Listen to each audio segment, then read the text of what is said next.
It's common for a lot of people to think that homeownership is not something that they're going to be able to attain in their lifetime.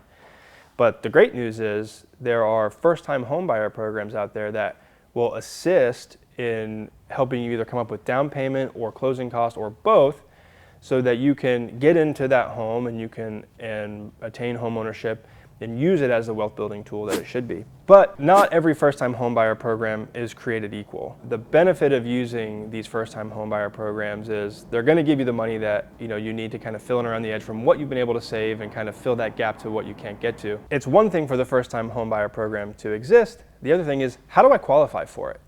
Most first-time homebuyer programs are going to require you to be a first-time homebuyer.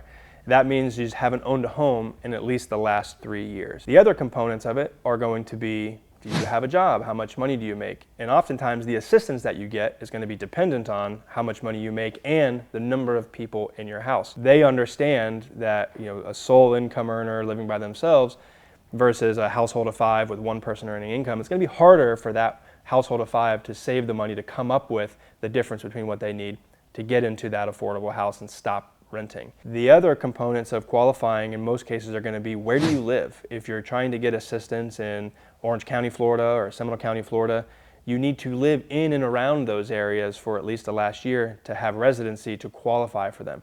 They're not going to be available to people who move in from out of state and just want to get some assistance. If you're thinking homeownership is something that you want, but times are tough and things are expensive, we just can't quite get our savings to where we can meet that minimum down payment, you can look to the county programs or the state programs to see, is there assistance out there that I qualify for that can fill in around the edge and get you into your home sooner than later?